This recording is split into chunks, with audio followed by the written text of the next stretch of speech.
Então é isso. Então deixa eu passar agora para o assunto mesmo, né? Que eu aproveitei para falar esses pontos aí que vocês tinham me perguntado aí, né, entre a prova e hoje. Então deixa eu passar agora para o nosso assunto. A gente finalizou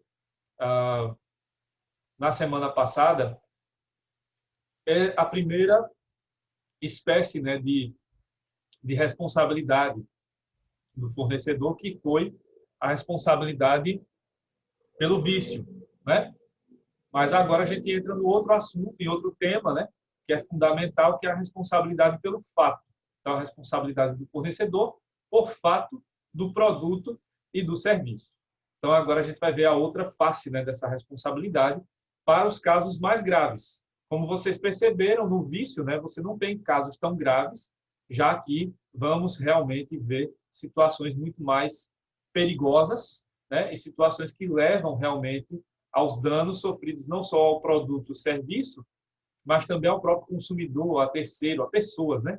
Pessoas são envolvidas aqui e isso pode gerar consequências muito graves, pode levar até à morte de uma pessoa, né? Então, isso vai ser fundamental, né? Vamos levar agora adiante esse assunto para a gente ver como vai funcionar a responsabilidade pelo fato do produto e do serviço. Bom, de início, vamos ao conceito, né? O que seria o fato no direito do consumidor? Porque fato é uma palavra aí que aparece muito, né? No direito civil, fatos jurídicos. No direito constitucional, a gente falou também lá dos fatos, né? Em várias situações.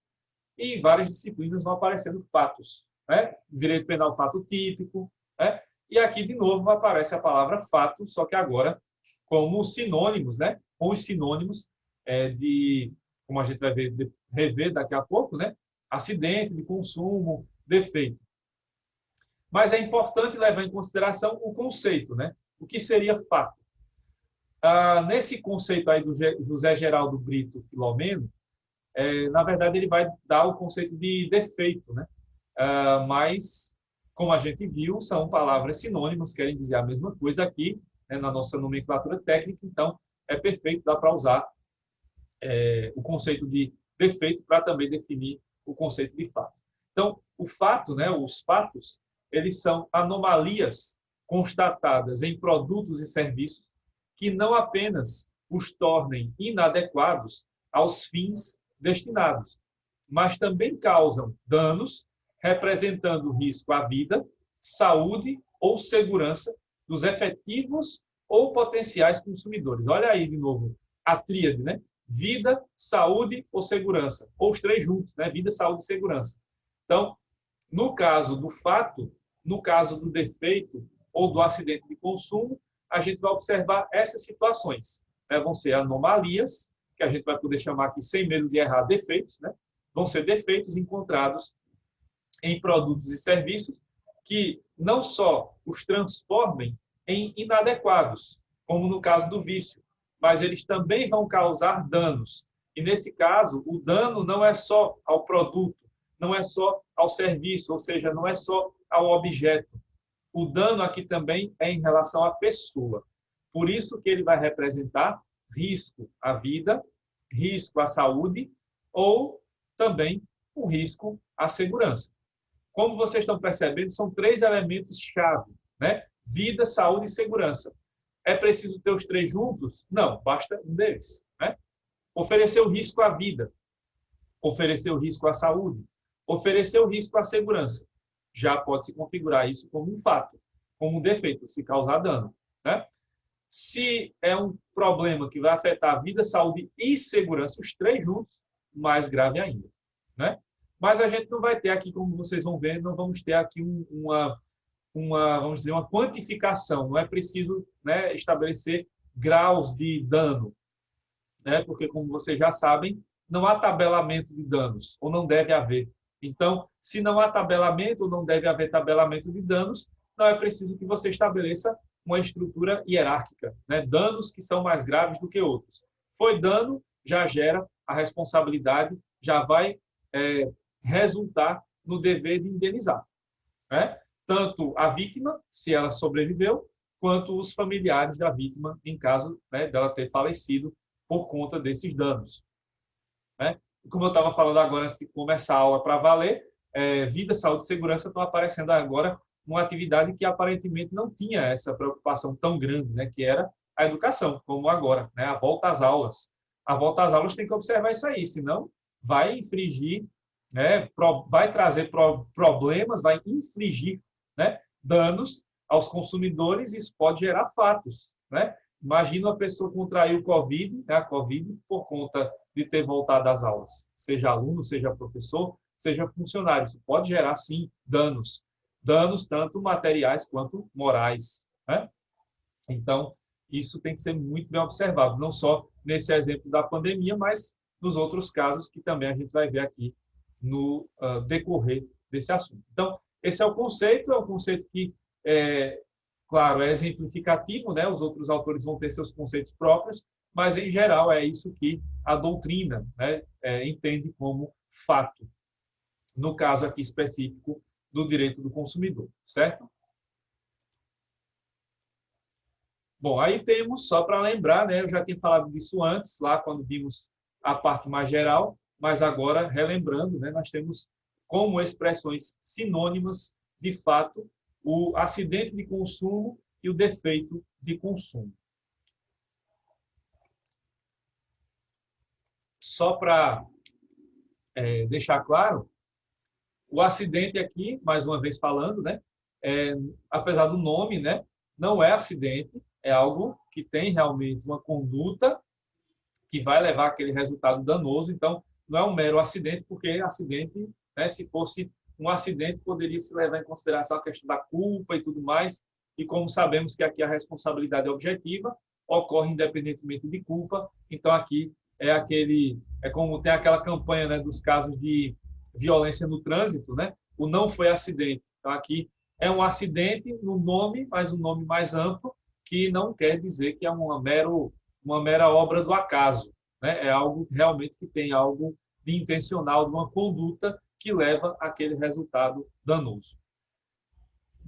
E defeito, aqui nós vamos poder usar sem medo de errar, né? Aqui sempre podemos usar a palavra defeito. O produto deu defeito, o serviço deu defeito. Só que, diferentemente do que falamos no linguajar popular, né, leigo, aqui o defeito vai sempre atingir uma pessoa, né? Seja ela o contratante mesmo, seja um terceiro envolvido, seja uma só pessoa, seja uma coletividade de pessoas, seja, né, de maneira difusa, atingindo a várias pessoas, né? Então, aí as expressões sinônimas são acidente de consumo e defeito de consumo. Então, podemos usar a palavra fato, acidente ou defeito, aqui sem medo de errar. Sobre os defeitos, temos aí uma classificação muito interessante que é usada pelo Bruno Miragem. Bruno Miragem, ele observou os defeitos, né, os fatos, e ele dividiu os defeitos em 3 espécies, como a gente vai ver na sequência. Então, são 3 tipos de defeito. O primeiro, defeito de projeto ou de concepção. O segundo, defeito de execução, produção ou fabricação. E o terceiro, defeito de informação ou de comercialização. Então, os defeitos, em geral, eles podem ser divididos dessa maneira, nessa classificação do Bruno Miragem. É uma classificação de um autor específico, mas ela é muito usada aqui no direito do consumidor, né? Então, a gente vai ver agora com mais detalhes como a gente pode separar os defeitos segundo essa classificação do autor Bruno Miragem. Vamos, então, para a sequência em que eu vou detalhar essa classificação, que é bem interessante. Bom, o primeiro tipo de defeito é o que ele chama de defeito de projeto ou de concepção. Como vocês vão perceber, esse é um defeito que ele atinge o produto ou o serviço na sua essência.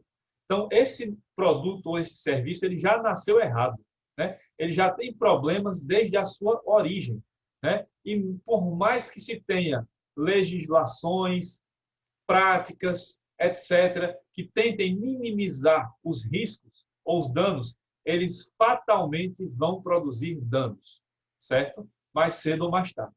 Então, na definição do Bruno Miragem, O defeito de projeto ou de concepção vai ser aquele que vai gerar danos independente de qualquer fator externo, pois ele vai atingir a própria apresentação ou essência do produto. Então, como eu falei, esse defeito ele atinge na essência o produto ou serviço. Então, esse produto, esse serviço, ele já nasceu errado, ele já nasceu com problemas, né? Problemas estruturais, problemas que vão fazer com que ele gere danos, que ele ocasione danos. Isso vai acontecer inevitavelmente, mais cedo ou mais tarde. Ainda não é recall, Milton. O recall aparece em outro defeito, tá? Esse é mais grave. Esse é um defeito muito pior, tá? Como a gente vai ver agora na sequência, né? Como é que a gente pode identificar quais são exemplos, né, desse defeito de projeto ou defeito de concepção. Esse vai atingir a própria essência, desde a criação, lá desde o momento em que cientistas, químicos, físicos, biólogos estavam pensando o produto, ele já começou errado dali, né? Então, não é só um mero defeito de fabricação, ele é um defeito de projeção, né? Desde quando ele foi criado, quando ele foi concebido, ele já tinha problemas estruturais graves, que levam, inevitavelmente, a consequências danosas. Vejam só quais são aí alguns exemplos desse primeiro tipo de defeito. Da esquerda para a direita na minha tela aqui, não sei se para vocês também está assim, deve estar. Talidomida, cigarro e fogos de artifício. São 3 casos de defeito de projeto ou de concepção. Depois eu vou falar melhor da talidomida e do cigarro, principalmente, né, que são casos aí mais graves, porque envolvem a indústria farmacêutica e a indústria tabagista, né, que são muito mais fortes do que a indústria que produz fogos de artifício. Né? Até porque aqui no Brasil, por exemplo, os fogos de artifício têm um controle militar, né, por envolver explosivos e tudo mais. Então, eles têm um controle maior do que o controle do tabaco e do medicamento. Mas falando de maneira bem geral para vocês, porque muitos de vocês não têm idade, né, de lembrar da talidomida, nem eu lembro, porque eu lembro porque estudei, mas eu não lembro da época, então a maioria não deve lembrar do que aconteceu. Então, ali, o medicamento talidomida, ele foi muito usado no começo das primeiras décadas do século XX e muito até os anos 60 e 70, principalmente. E ele era um medicamento que era receitado pelos médicos, em alguns casos, para mulheres grávidas, que estavam naquela fase inicial da gravidez, em que de vez em quando elas sentem enjoo, né? Enfim.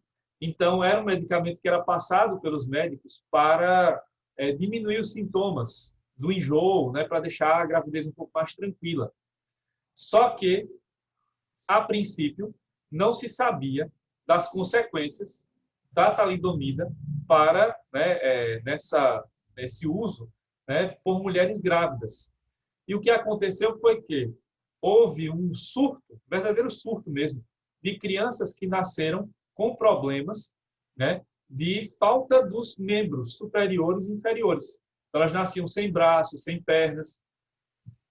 E aí, aos poucos, as pesquisas neutras, né, foram mostrando que havia uma associação entre a talidomida, o uso da talidomida por mulheres grávidas, com os casos de crianças que nasciam com deformidades ou com ausência de membros superiores e inferiores, ausência de braços e pernas, né? E aí, então, foi se descobrindo que a talidomida tinha essas consequências seríssimas e que ela, claro, deveria ser proibida, né, a venda para essa categoria de pessoas, especificamente, claro, levando-se em consideração os riscos. Então, lá nos anos 60, 70, jamais apareceria uma embalagem de medicamento como essa que vocês estão vendo aí, mesmo que reduzida no celular de vocês, né? Que está aparecendo a figurinha, não sei se dá para ver direito, né? Tem uma criança, a figura de uma criança, claro, com o rosto distorcido, né? Porque está envolvendo criança, não pode ter divulgação da imagem. Então, tem a imagem de uma criança, né? Com problemas nos braços e pernas, tem uma tarja preta, né, dizendo ali que, né, proibido para mulheres grávidas, e a tarja vermelha, que é só venda por prescrição médica. Então, hoje tem essa ressalva, mas naquela época não. E o pior é que a impressão que se tinha é de que também esse caso aí do amianto, né? Mas o amianto é uma questão que ainda não está devidamente definida, mas ela também entra aí, é um defeito de projeção, também, perfeito. Então, o pior aqui foi o seguinte, é que os estudos científicos neutros, né, que não eram da indústria farmacêutica, começaram a comprovar isso aí por volta dos anos 70 e 80. E depois vai se comprovar que a indústria farmacêutica, os fabricantes da talidomida, já tinham estudos que comprovavam o risco para mulheres grávidas e a não indicação desse medicamento para elas. Mas como para a indústria farmacêutica, como outras, né? O que vale é o lucro, então eles esconderam os dados e continuaram vendendo para as mulheres, né? Para o mundo todo e sem essa ressalva. Então, o fato deixou aí a coisa mais criminosa, né? Para a indústria farmacêutica. Fato parecido aconteceu com o cigarro, né? O cigarro sempre aí hoje tem restrições, claro, a propaganda e tudo mais, mas tem algo, né, que incomoda muito quando você vai assistir filme, série, é que todo mundo fuma, né? Porque não pode ter ninguém que não fume lá. E ainda vocês devem reparar, quem está assistindo, né?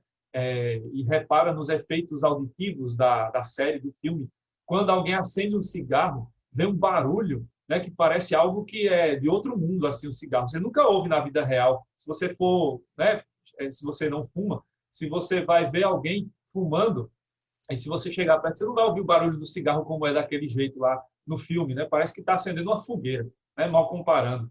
Então, tem todos os atrativos e propagandas indiretas em filmes e em séries, até hoje, né? Mesmo sendo proibida o comércio, ou melhor, proibida a publicidade, né? Do cigarro. E o cigarro foi por um caminho parecido, né? Então, nos anos 50, 60, médicos apareciam em propagandas, né? Dizendo, é recomendado por médicos e tal, era coisa para a saúde. Era associado ao empoderamento feminino. Então, até marchas feministas tinham lá também uma influência indireta da indústria de cigarro que queria colocar os cigarros nas mãos das mulheres para mostrar que elas podiam fumar, que elas eram poderosas, né? E isso, então, melhoraria o comércio para as mulheres, né? Para que as mulheres pudessem consumir mais cigarros.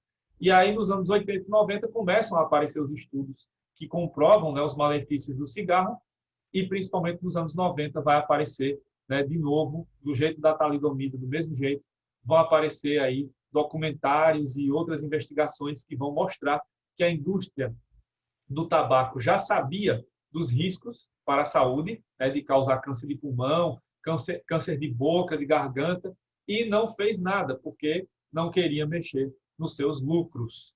Então, a indústria do tabaco também entra aí, né, como um defeito de projeto ou de concepção. E os fogos de artifício, né, que também mexem com explosivos, coisas altamente perigosas. Então, desde a sua concepção, já é algo feito para explodir e muitas vezes, infelizmente, acaba explodindo na mão mesmo de quem está manuseando e não sabe manusear bem, ou simplesmente porque o produto está com defeito, pavio curto, etc. Né?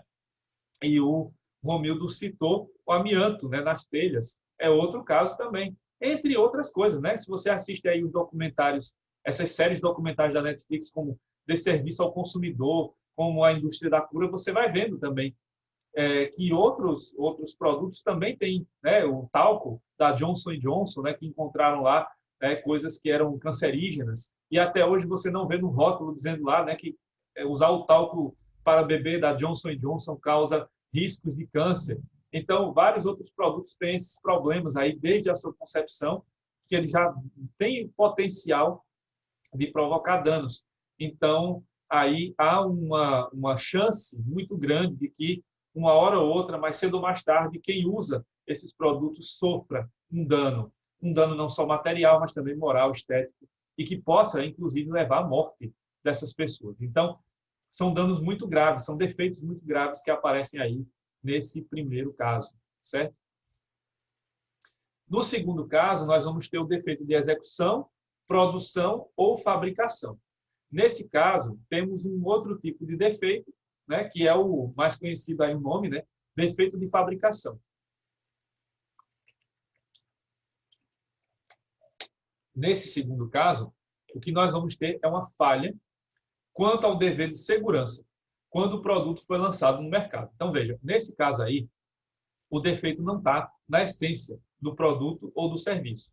Ele foi criado até de uma maneira correta, né, para não gerar danos e tudo mais. Teve observância às questões básicas de respeito à vida, à saúde e à segurança. Mas, por alguma razão, na linha de produção, né, esse produto ou esse serviço apresentou esse defeito. Então, isso aparece nas fases da produção mesmo, né, da execução ou da fabricação. Então, quando ele vai ser transformado, né, da matéria-prima bruta em outra, devidamente elaborada, aconteceu alguma coisa nesse processo que impediu, né, que esse produto ou que esse serviço fosse lançado no mercado de maneira adequada, né, para os fins aos quais ele se destina. Então, nesse segundo caso, a gente vai ter como exemplo básico, né, o chamado recall, ou, né, aportuguesando recall. Né? Então, o recall é o caso aqui que vai gerar, né, que vai ser a consequência desse defeito. Então, nós temos essas situações, né, que vão fazer necessário o uso que as empresas lancem mão do recall. E quando a gente ouve falar em recall, a gente associa quase sempre a essa figura que está aí no meio, ao carro, ao automóvel, né? Porque a gente ouve muito falar em recall de automóveis. Mas a gente tem recall de tudo. Tudo é possível. Tudo que é produto, tudo que é serviço pode ter recall. Né? Então, houve, alguns anos atrás, por exemplo, o recall dessa boneca. Né? Essa boneca ela tinha um problema na articulação dela da cintura. E ela podia gerar danos, porque se ela quebrasse, né? Se a articulação quebrasse, ia soltar umas pontas, né? Ia ter umas pontas soltas que poderiam ferir a criança. Então, ela passou por recall justamente para que os usuários da boneca, né? Quem comprou a boneca, devolvesse a boneca e aí eles iam receber outra boneca novinha em folhas sem esse defeito. Né? Nesse caso específico dessa boneca aí, só 8 pessoas tinham comprado. Foi logo que saiu a boneca para ser vendida, já se descobriu o defeito. Aí foi fácil, né, para recolher os lotes que não tinham sido vendidos, e aí não precisa fazer recall, mas quem já tinha comprado aí foi notificado para devolver a boneca e receber outra em perfeitas condições. Né?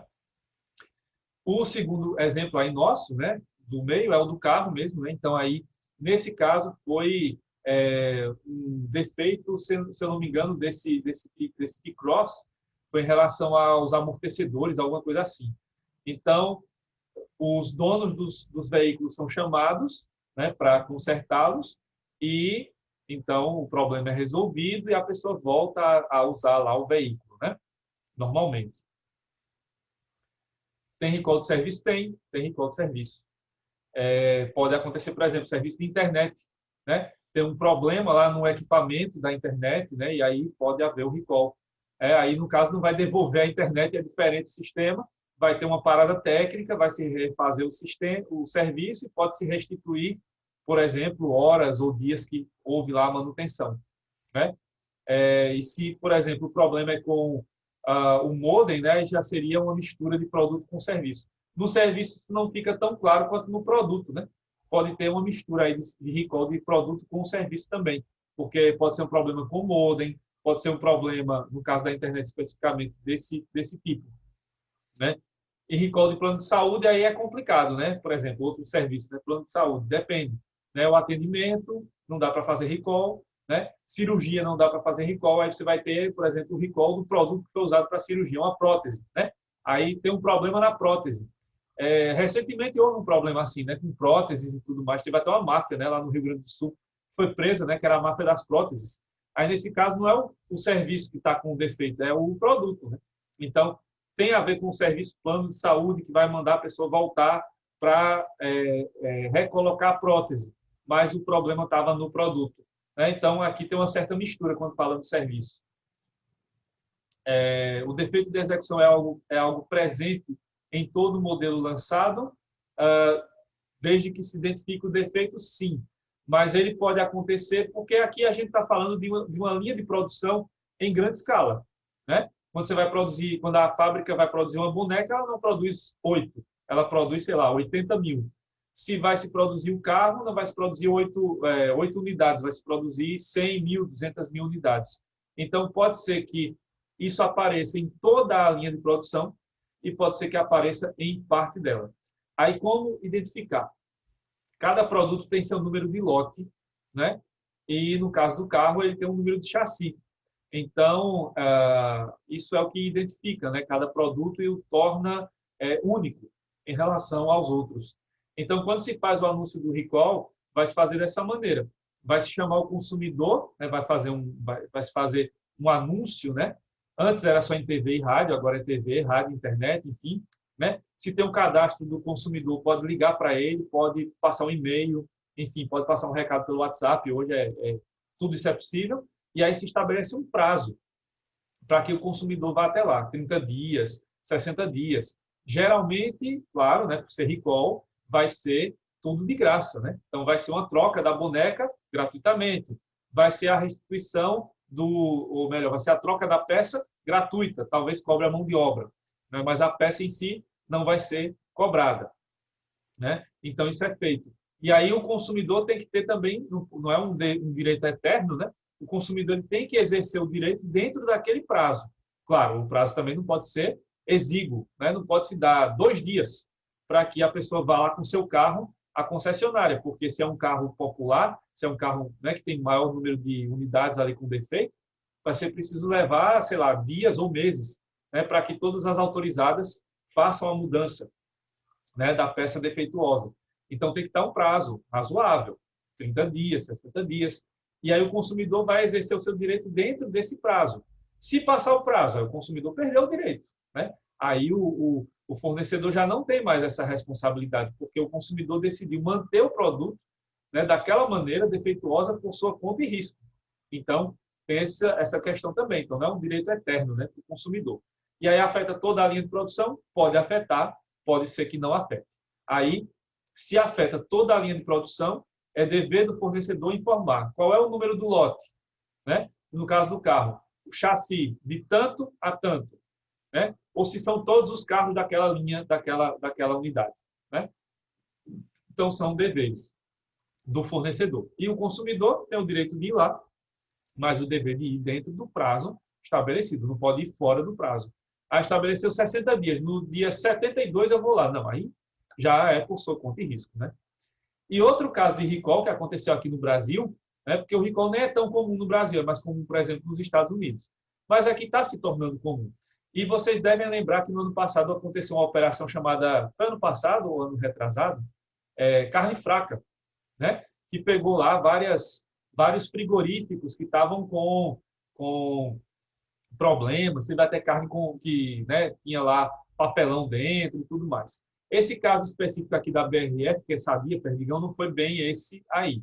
Mas teve um caso, né, que envolveu outros frigoríficos.